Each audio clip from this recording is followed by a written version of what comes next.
Hello friends, ಬುಧವಾರದಲ್ಲಿ ಏನಾಗುತ್ತೆ ಅಂತ ಹೇಳಿ ಒಂದು ವಿಡಿಯೋ ನೋಡೋಣ. ಅದಕ್ಕೂ ಮುಂಚೆ ವಿಡಿಯೋ ಇಷ್ಟ ಆಯಿತು ಅಂದರೆ ಸಬ್ಸ್ಕ್ರೈಬ್ ಮಾಡ್ಕೊಳ್ಳಿ. ಹಾಗೆ ವಿಡಿಯೋಗೊಂದು ತಪ್ಪದೇ ಲೈಕ್ ಕೊಡಿ ಫ್ರೆಂಡ್ಸ್. ಮೊದಲಿಗೆ ಇವರೆಲ್ಲರೂ ಕೂಡ ಕೂತ್ಕೊಂಡು ಲೀವ್ ಲೆಟರ್ ಬರ್ಕೊಡೋದಕ್ಕೆ ಅಂತ ಹೇಳಿರ್ತಾಳೆ. ರೋಹಿಣಿ ಕೂಡ ಬರಿತಾ ಇರ್ತಾಳೆ. ಆವಾಗ ಹೌದೌದು, ಇವಾಗೆ ಮಾಡೋಕ್ಕೆ ಏನು ಬೇರೆ ಕೆಲಸನೇ ಇಲ್ಲ, ಬರೀ ಇವನ್ನೇ ನೋಡ್ಕೊಂಡು ಕೂತ್ಕೊಂಡಿದ್ದೇ ಆಯಿತು. ಸುಮ್ಮನೆ ಕೂತ್ಕೊಳ್ಳೆ, ಯಾಕೆ ಹಾಗೆಲ್ಲ ಮಾತಾಡ್ತಾ ಇದೆಯಾ ಅಂತ ಹೇಳಿದಾಗ ರೋಹಿಣಿ ಬರಿತಾ ಇರ್ತಾಳೆ. ಆಗ ಏನು ರೋಹಿಣಿ, ಇದು ಮದರ ಮದರ್ ಆಫ್ ರೋಹಿಣಿ ಅಂತ ಹೇಳಿ ಬರಿತಾ ಇದೆಯಾ ಅಂತ ಹೇಳಿದಾಗ, ಅಯ್ಯಯ್ಯೋ ಅದು ಮನೋಜ್, ಅದು ನನ್ನ ಹೆಸರು ಬರೆದು ಸೈನ್ ಮಾಡೋದು ಅಭ್ಯಾಸ ಅಲ್ವಾ ನನಗೆ, ಅದಕ್ಕೆ ಹಾಗೆ ಮಾಡಿಬಿಟ್ಟೆ ಅಂತ ಹೇಳಿ ಹೇಳ್ತಾ ಇರ್ತಾರೆ. ಬೇರೆ ಲೆಟರ್ ಬರ್ಕೊಡ್ತೀನಿ ಬಿಡಿ ಅಂತ ಹೇಳಿ ಹೇಳ್ತಾ ಇರ್ತಾರೆ. ಅಯ್ಯೋ ಇದೇನಮ್ಮ ಹಿಂಗಂದಿದ್ರೆ ನಾನೇ ಬರ್ಕೊಡ್ತಿದ್ನಲ್ಲ ಅಂತ ಹೇಳಿ ಹೇಳ್ತಾ ಇರ್ತಾರೆ. ಆಗ ಏನೋ ಕೂತ್ಕೊಂಡು ನೋಡ್ತಾ ಇದೆಯಾ, ನಿನಗೆ ಶೋರೂಮಿಗೆ ಹೋಗೋದಕ್ಕೆ ಟೈಮ್ ಆಗಲಿಲ್ವಾ, ಹೋಗು ನೀನು, ಅವಳೇನೋ ಬರಿತಾ ಇದ್ದಾಳಂತೆ, ಇವ್ನು ನೋಡ್ಕೊಂಡು ಕೂತಿದ್ದಾನಂತೆ ಅಂತ ಹೇಳಿ ಹೇಳ್ತಾ ಇರ್ತಾನೆ. ಸರಿ ಆಯಿತು ಅಂತ ಹೇಳಿ ಅವನು ಕೂಡ ಅಲ್ಲಿಂದ ಹೋಗ್ತಾನೆ. ಆಗ ನಿನಗೆ ಬೇರೆ ಸ್ಪೆಷಲಾಗಿ ಹೇಳ್ಬೇಕಾ, ಹೋಗೋ ನೀನು ಅಂತ ಹೇಳಿ ರವಿ ಶ್ರುತಿಗೂ ಹೇಳ್ತಾರೆ. ಅವರು ಹೋಗ್ತಾರೆ. ಆಗ ಅಮ್ಮ ಕಾಫಿ ಟೀ ಏನು ಮಾಡ್ಕೊಡಲ್ವೇ, ಇದಕ್ಕೂ ನಿನ್ನ ಗಂಡು ಪರ್ಮಿಷನ್ ಕೇಳಬೇಕಾ ಅಂತ ಹೇಳಿದಾಗ, ಅಯ್ಯೋ ಹಾಗೆಲ್ಲ ಏನೂ ಇಲ್ಲ ಅತ್ತೆ, ನಾನು ಈಗಲೇ ಮಾಡ್ಕೊಂಡು ಬರ್ತೀನಿ ಅಂತ ಹೇಳಿ ಹೋಗಿ ಕಾಫಿ ಮಾಡ್ಕೊಂಡು ಬರೋದಕ್ಕೆ ಅಂತ ಹೇಳಿ ಹೋಗ್ತಾಳೆ. ಸರಿ ಆಯಿತು ಅಂತ ಹೇಳಿಬಿಟ್ಟು ಇವನು ಕೂತ್ಕೊಂಡಿದ್ದನು, ಅಯ್ಯೋ ಬಾರಮ್ಮ ಕಾಫಿ ಅಂತಾನೆ ಮಾಡ್ಕೊಡೋದಲ್ವಾ, ನಾನು ಮಾಡ್ಕೊಡ್ತೀನಿ ಬಾ ಅಂತ ಹೇಳಿ ಹೋಗ್ತಾನೆ. ಸರಿ ಆಯಿತು ಅಂತ ಹೇಳಿ ಹೋಗಿದ ತಕ್ಷಣವೇ, ಕಾಫಿನ ಇದು ಒಳ್ಳೆ ಸಕ್ಕರೆ ಪಾಕ ಥರ ಮಾಡಿದ್ಯಾ ಅಂತ ಹೇಳಿದಾಗ, ಅಯ್ಯೋ ನೀನು ಸಕ್ಕರೆ ಅಲ್ವಾ, ಅದಕ್ಕೆ ನಿನ್ಗೆ ಯಾವಾಗಲೂ ಕೂಡ ಕಾಫಿ ಪಾಕ ಆಗಿರುತ್ತೆ ಸಕ್ಕರೆ ಅಂತ ಹೇಳಿ ಹೋಗ್ತಾರೆ. ಏನೇ ಆಗಿ ನೋಡ್ತಾ ಇದೆಯಾ, ಏನೂ ಇಲ್ಲ, ನೀವು ಸ್ಕೂಲಿಗೆ ಹೋಗ್ತೀನಿ ಅಂತ ಅಂದ್ರಲ್ಲ, ಹೋಗಿ ಅಂತ ಹೇಳಿದಾಗ ರೋಹಿಣಿ, ಆ ಲೆಟರ್ನ ನನ್ನ ಕೈಯಲ್ಲೇ ಕೊಡಮ್ಮ, ಅವ್ನ ಕೈಯಲ್ಲೇ ಏನು ಕೊಡೋದು ಬೇಡ, ಹೇಗಿದ್ರು ಸ್ಕೂಲಿಗೆ ನಾನು ಹೋಗ್ತೀನಲ್ವ, ನಾನು ಕೊಡ್ತೀನಿ ಅಂತ ಹೇಳಿದಾಗ, ಸರಿ ಆಯಿತು ಮಾವ ಅಂತ ಹೇಳ್ತಾಳೆ.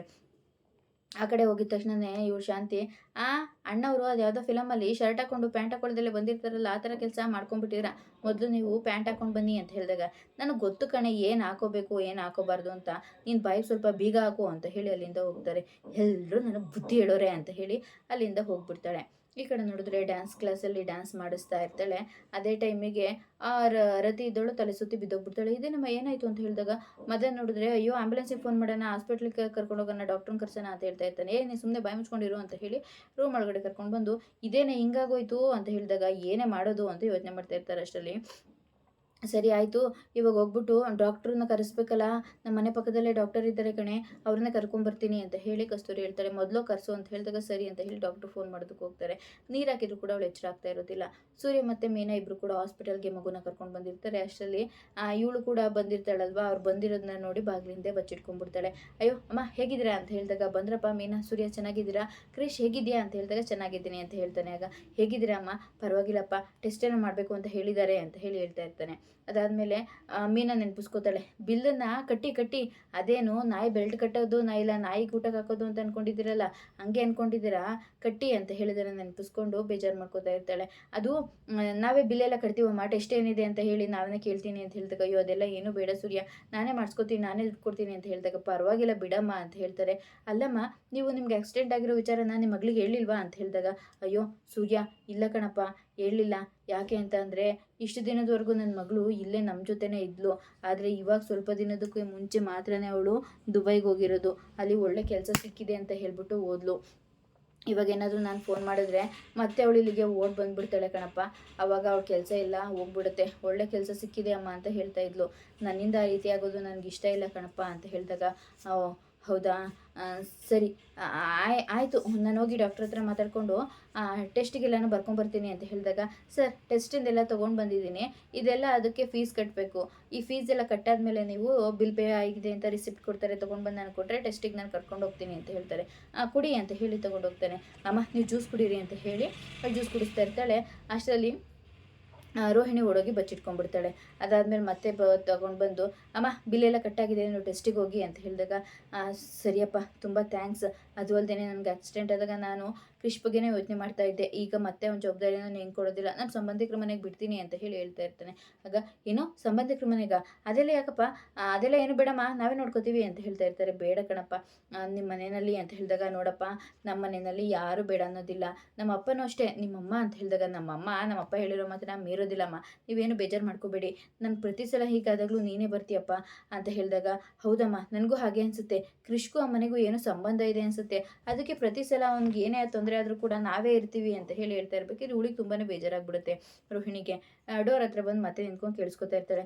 ಸರಿ ಅಮ್ಮ, ನಾವಿವಾಗ ಹೋಗಿ ಬರ್ತೀವಿ, ಟೆಸ್ಟ್ ಎಲ್ಲ ಮಾಡಿ ಆದಮೇಲೆ ಓಡಾಡೋದಕ್ಕೆಲ್ಲ ಹೇಳ್ತಾರಲ್ವಾ, ಓಡಾಡೋದಕ್ಕೆ ಆಗ್ತಾ ಇಲ್ಲಮ್ಮ, ಇನ್ನೂ ಸ್ವಲ್ಪ ದಿನ ಟೈಮ್ ಬೇಕು, ಬೆನ್ಮೂಳೆಗೆ ಏಟಾಗಿದೆ ಅಂತ ಹೇಳಿದಾರಲ್ವ ಅಮ್ಮ, ಒಂದು ವಾರ ಆದರೂ ರೆಸ್ಟ್ ಮಾಡಬೇಕಾಗತ್ತೆ, ಪರವಾಗಿಲ್ಲ ಬಿಡಿ ನಾವಿದ್ದೀವಲ್ವ, ಕೃಷ್ಣ ನೋಡ್ಕೋತೀವಿ ಅಂತ ಹೇಳಿದಾಗ, ಹೌದಜ್ಜಿ ನಾನು ಮೀನಾ ಆಂಟಿ ಮನೆಯಲ್ಲೇ ಇರ್ತೀನಿ ಅಂತ ಹೇಳಿ ಹೇಳ್ತಾ ಇರ್ತಾನೆ ಅವನು. ಸರಿ ಆಯಿತು ಅಂತ ಹೇಳ್ಬಿಟ್ಟು ಅವರು ಕೂಡ ಸುಮ್ಮನಾಗ್ಬಿಡ್ತಾರೆ. ಅವ್ರನ್ನ ಅಲ್ಲಿಂದ ಕರ್ಕೊಂಡು ಹೋಗಿದ ತಕ್ಷಣ ರೋಹಿಣಿ ಒಳಗಡೆ ಬಂದು, ಅಮ್ಮ ಏನು ನೀನು ಅವ್ರನ್ನ ಕರ್ಕೊಂಡು ಹೋಗ್ತೀನಿ ಅಂದ ತಕ್ಷಣ ಕಳಿಸ್ಬಿಟ್ಯಾ ಅಂತ ಹೇಳಿದಾಗ, ಅವರಿಬ್ಬರು ತುಂಬ ಒಳ್ಳೆಯವರು ಕಣೆ, ಮಗುನ ಎಷ್ಟು ಚೆನ್ನಾಗಿ ನೋಡ್ಕೋತಾ ಇದ್ದಾರೆ, ನಿನಗಿರೋ ಸಮಸ್ಯೆನ ಅವ್ರ ಹತ್ರ ಹೇಳ್ಕೊಂಡ್ರೆ ಅವರು ನಿನಗೆ ಏನಾದರೂ ಪರಿಹಾರ ಕೊಡ್ತಾರೆ ಕಣೆ. ಹೌದೌದು ಪರಿಹಾರ ಕೊಡ್ತಾರೆ, ಎಲ್ಲ ಸೂಚಿಗಳು ಕಾಯಿಲೆಗೆ ಮದ್ದೇ ಆಗಿರೋದಿಲ್ಲಮ್ಮ, ಕೆಲವೊಂದು ಚುಚ್ಚಿ ಕೊಲೆ ಮಾಡಿಬಿಡ್ತಾವೆ ಅಷ್ಟೇ ಅಂತ ಹೇಳಿದಾಗ, ಅಲ್ಲ ಕಣೆ ಅಂತ ಹೇಳಿದಾಗ, ನನಗೆ ಏನು ಮಾಡಬೇಕು ಏನು ಮಾಡಬಾರ್ದು ಅನ್ನೋದು ತುಂಬ ಚೆನ್ನಾಗಿ ಗೊತ್ತಿದೆ, ನಿನಗೆ ಸಹಾಯ ಮಾಡೋದಕ್ಕೆ ಅವ್ರು ಯಾರೋ ಬೇಕಾಗಿಲ್ಲ, ಈ ದುಡ್ಡನ್ನು ತಗೋ, ಅವ್ರಿಗೆ ಎಷ್ಟಾಗಿದೆ ಆ ಬಿಲ್ಲಿನ ದುಡ್ಡೆಲ್ಲ ಕೊಟ್ಬಿಟ್ಟು ಇನ್ನು ಮಿಕ್ಕಿದ್ದನ್ನು ನಿನ್ನ ಖರ್ಚಿಗೆ ಇಟ್ಕೊ ಅಂತ ಹೇಳಿ ಕೊಟ್ಟು ಹೋಗ್ತಾಳೆ. ಇವಳು ಬೇಜಾರು ಮಾಡ್ಕೊಂಡು ಸುಮ್ಮನೆ ನಿಂತಿರ್ತಾಳೆ. ಈ ಕಡೆ ರತಿ ನೋಡೋದಕ್ಕೆ ಡಾಕ್ಟರ್ ಬಂದಿರ್ತಾರೆ. ಬಂದ ತಕ್ಷಣ ನೋಡಿ ಚೆಕ್ ಮಾಡಿ, ಏನಾಗಿದೆ ಡಾಕ್ಟರ್, ಇವ್ರು ಯಾರು, ಇವರು ನಮ್ಮ ಮಗಳ ಥರನೇ ನಮ್ಮ ಸ್ಕೂಲಿಗೆ ಡ್ಯಾನ್ಸ್ ಕಲಿಯೋದಕ್ಕೆ ಬರ್ತಾಳೆ ಅಂತ ಹೇಳಿದಾಗ, ಓ ಹೌದಾ, ತಾಯಿ ಆಗಿರೋ ನಿಮ್ಮನ್ನು ಅಜ್ಜಿ ಮಾಡ್ತಾ ಇದ್ದಾರೆ ಅಂತ ಹೇಳಿದಾಗ, ಏನೋ ಅಜ್ಜಿನಾ ಅಂತ ಹೇಳಿ ಹೇಳ್ತಾ ಇರ್ತಾರೆ. ಅದನ್ನೆಲ್ಲ ಕೇಳ್ಬಿಟ್ಟು, ಅಲ್ಲ ಡಾಕ್ಟ್ರೆ, ಅಜ್ಜಿನ ನಾನಾ, ಹಂಗಿದ್ರೆ ಅವಳು ತಾಯಿ ಆಗ್ತಾ ಇದ್ದಾಳ, ಹೌದಮ್ಮ, ಅರ್ಥ ಅಲ್ಲಿಗೆ ಬರುತ್ತಲ್ವಾ ಅಂತ ಹೇಳಿದಾಗ ಇವಳು ತಲೆ ಸುತ್ತಿ ಬಿದ್ದೋಗ್ಬಿಡ್ತಾಳೆ. ಆಗ ಈ ಶಾಂತಿ ಇದ್ದಾಳೆ, ಡಾಕ್ಟ್ರೆ ಏನಾಯ್ತು ನೋಡಿ ಅಂತ ಹೇಳಿ ಹೇಳ್ತಾರೆ. ಏನೂ ಆಗಿಲ್ಲಮ್ಮ, ಆ ಶಾಕಿಗೆ ತಲೆ ಸುತ್ತಿ ಬಿದ್ದಿದ್ದಾರೆ ಅಷ್ಟೇ, ನೀರಾಕಿ ಎಚ್ಚರ ಆಗ್ತಾರೆ, ಸ್ವಲ್ಪ ಜ್ಯೂಸ್ ಕೊಡಿ ಅಂತ ಹೇಳಿ ಹೇಳ್ತಾರೆ.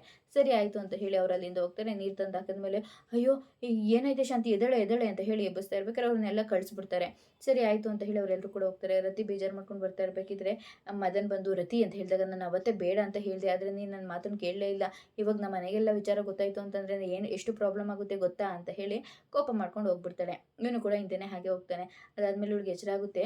ಏನೇ ಎಲೆ ಎಲ್ಲ ಅಂತ ಹೇಳಿದಾಗ, ಕಳಿಸ್ಬಿಟ್ಟೆ ಕಣೆ, ಕಳಿಸ್ಬಿಟ್ಟೆ, ಇದೇನು ಹೆಂಗೆ ಹೇಳ್ತಾ ಇದೆಯಾ, ಏನು ಎತ್ತ ಅಂತ ವಿಚಾರಿಸ್ದೆ, ಕಳಿಸ್ಬಿಟ್ಟ್ಯಾ ಅಂತ ಹೇಳಿದಾಗ, ಹ್ಞೂ ಕಣೆ, ಮದನ್ ಮುಖ ನೋಡಿದ್ರೆ ಗೊತ್ತಾಗ್ತಿರ್ಲಿಲ್ವ ನಿನಗೆ, ಅವತ್ತೇ ಮೀನಾ ಹೇಳಿದ್ಲು ಇವರಿಬ್ರು ಏನು ಮಾಡ್ತಾ ಇದ್ದಾರೆ ಕೇಳಿ ಅಂತ ಹೇಳಿ, ಆದರೆ ನೀನು ನನ್ನ ಸ್ಟೂಡೆಂಟ್ ಹಂಗೆ ಹೆಂಗೆ ಅಂತ ಹೇಳಿ ಒಗ್ಲೆ ಅಟ್ಟಕ್ಕೇರಿಸ್ಬಿಟ್ಟೆ.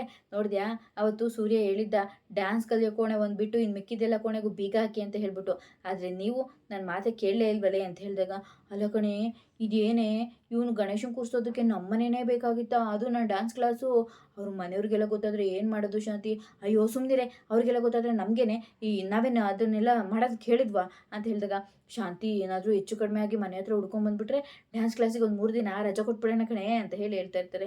ಆದರೂ ಶಾಂತಿ, ನೋಡು ಸ್ವಲ್ಪ ದಿನ ನೀನು ಹುಷಾರಾಗಿರು ಅಂತ ಹೇಳಿ ಅಲ್ಲಿಂದ ಹೋಗೋದಕ್ಕೆ ಹೋಗ್ತಾ ಇರ್ತಾಳೆ. ಮುಂದಿನ ವೀಡಿಯೋದಲ್ಲಿ ಅವಳಿಗೆ ಫುಲ್ಲು ಶಾಕ್ ಆಗಿ ಮನೆಯಲ್ಲಿಗೆ ಫೋನ್ ಮಾಡಿ ಯಾರೋ ಎದುರಿಸ್ಬಿಟ್ಟಿರ್ತಾರೆ. ಭಯ ಪಡ್ಕೊಂಡು ರೂಮಲ್ಲಿ ಇರ್ತಾಳೆ. ಏನಾಯ್ತೆ ಅಂತ ಹೇಳಿದಾಗ, ಅಲ್ಲ ಇಷ್ಟೆಲ್ಲ ಆಗಿದ್ರು ಕೂಡ ನಮ್ಗೆ ಯಾಕೆ ಹೇಳಿಲ್ಲ ಅಂತ ಹೇಳಿದಾಗ, ನನಗೇನ್ರಿ ಗೊತ್ತಿತ್ತು ಅಲ್ಲಿ ಹಿಂಗೆಲ್ಲ ಆಗುತ್ತೆ ಅಂತ ಹೇಳ್ಬಿಟ್ಟು, ಅವತ್ತೇ ಹೇಳಿದ್ಲು ಮೀನಾ ಅವರೆಲ್ಲ ಏನೇನೋ ಮಾಡ್ತಾ ಇದ್ದಾರೆ ಅಂತ ಹೇಳಿ, ಆದರೆ ಅವತ್ತು ಮೀನಾ ಹಂಗೆ ಅಂದಿದ್ದಕ್ಕೆ ನನ್ನ ಸ್ಟೂಡೆಂಟು ಫಸ್ಟು ಕ್ಲಾಸು ಹಂಗೆ ಹಿಂಗೆ ಅಂತ ಹೇಳಿ ನಮಗೆ ಬೈಕ್ ಕಳಿಸಿದ್ದೆ ಅಲ್ವಾ ಸಕ್ಕರೆ, ನೋಡಿದ್ಯಾ ಇವಾಗ ಏನಾಯಿತು ಅಂತ ಹೇಳಿ, ಹಂಗಿದ್ರೆ ಅವ್ರು ಅಂತ ಕೆಲಸ ಮಾಡ್ತಾ ಇದ್ದಾರೆ ಅಂತ ಹೇಳಿ ನಿನಗೆ ಮುಂಚೆನೇ ಗೊತ್ತಿತ್ತ ಶಾಂತಿ, ಅಯ್ಯೋ ನನ್ನ ಕಣ್ಣಿಂದ ನೋಡಿದ್ರೆ ಅಲ್ವೇನ್ರಿ ಎಲ್ಲ ಗೊತ್ತಾಗೋದು, ಎಲ್ಲನೂ ಕಣ್ಣಿಂದ ನೋಡೋದಕ್ಕಾಗೋದಿಲ್ಲ ಶಾಂತಿ, ಅನುಭವಿಸು ಈಗ ಅಂತ ಹೇಳಿದಾಗ ಭಯ ಪಡ್ಕೊಂಡು ಹಾಗೆ ಕೂತ್ಕೊಂಡ್ಬಿಡ್ತಾಳೆ. ಇದಿಷ್ಟು ಬುಧವಾರದ ವಿಡಿಯೋ ಇಷ್ಟ ಆಯಿತು ಅಂದರೆ ಸಬ್ಸ್ಕ್ರೈಬ್ ಮಾಡ್ಕೊಳ್ಳಿ, ಹಾಗೆ ವಿಡಿಯೋಗೊಂದು ತಪ್ಪದೆ ಲೈಕ್ ಕೊಡಿ ಫ್ರೆಂಡ್ಸ್.